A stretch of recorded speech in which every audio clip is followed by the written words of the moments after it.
Let's shrink an elephant to the size of a mouse and enlarge a mouse and make it the size of an elephant, because this is our video and we want to see what happens. First, our now tiny elephant stumbles around and then drops dead. Tiny elephant Buddy is very cold, frozen to death in minutes.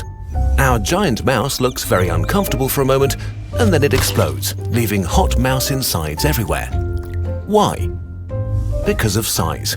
We are optimized to function precisely for the size we are and would die horribly in any other environment. But why exactly? Why does our mouse explode, and can we do this to our elephant too if we try hard?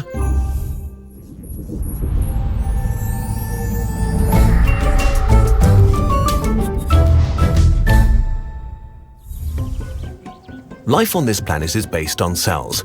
Cells do vary in size, but they're pretty similar in their dimensions across all species. A blue whale doesn't have bigger cells than a hummingbird, just a lot more of them. Cells have to do a lot of stuff to stay alive, and they need energy to be able to do so. To get this energy, animal cells convert food and oxygen into usable chemical energy. This happens in our mitochondria, the powerhouse of the cell. They're like little coal engines that spit out tiny ATP batteries, which the cell can use for almost everything it needs to do. Just like an engine, mitochondria get really hot while working. In human skin cells, they reach a scorching 50 degrees Celsius. And some of our cells have up to 2,000 mitochondria which are radiating their heat into the cell. So being alive generates a lot of heat. The more cells you have, the more heat your body generates in total. If our bodies didn't find ways of losing this heat, we would be cooked from the inside and die. But this is a problem for bigger animals because of the way bodies change as living beings scale up. Animals have three properties here that are important: their length, their outsides or skin, and their insides like organs, bones, and hopes and dreams. The thing that's hard to wrap your head around is that when things grow, their insides grow faster than their outsides. Imagine a fleshy cube. If you double the length of its sides, its surface and volume do not double. In fact, the surface is now 4 times the original size and the volume of the cube 8 times the original size, which is called the square cube law and has been annoying nature for billions of years. So why is this a problem for big animals? Because heat can only leave an object via its surface. So if we make our mouse the size of an elephant, or 60 times longer, it has 3,600 times more surface from which to lose heat. But it has 216,000 times more volume, filled with trillions and trillions of new hot mitochondria that produce more heat. A lot more insides, not that much more skin. Our mouse is very dead very fast. But big things like elephants exist, so how do they deal with the heat? For one, they evolved ways to get rid of energy more easily, like huge flat ears that have a lot of surface where heat can escape. But that's not enough. Nature's solution is actually very elegant. Elephant cells are much slower than mice cells. The bigger an animal is, the less active its cells are. If we classify animals by their metabolic rates and compare that to their overall mass, it's clearly visible. It's not 100% accurate, but it is a good rule of thumb. Elephants are huge meat sacks filled with trillions and trillions of little coal ovens.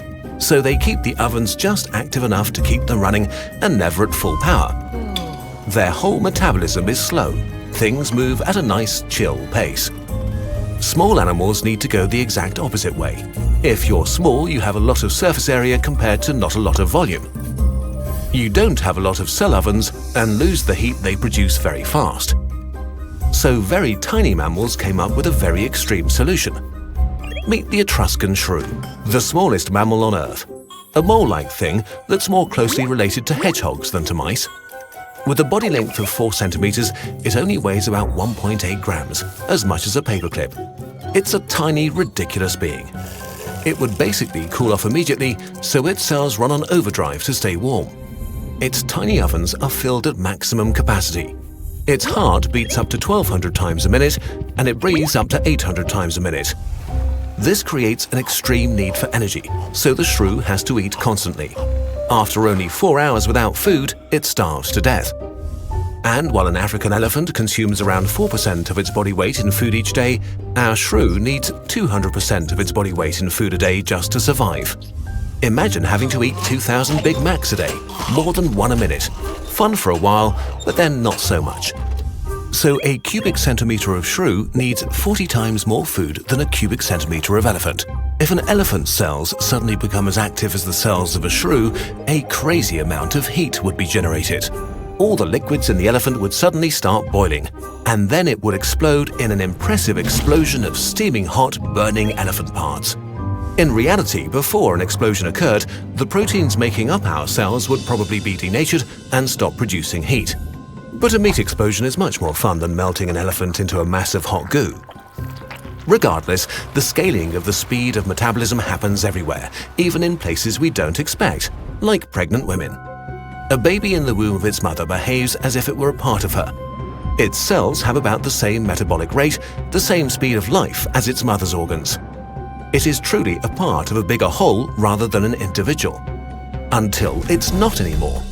The very moment a baby is born, a switch is flipped and all its internal processes speed up rapidly. 36 hours after birth, the baby's cells have the same activity rate as a mammalid size. Babies literally transition from being an organ to being an individual in mere hours. But there's one thing where big and small things are very similar: heartbeats. Mammals tend to have a similar amount of heartbeats over their lifetime, typically around 1 billion. So while the shrew and elephant are very different, they share a similar number of heartbeats over the course of their lives.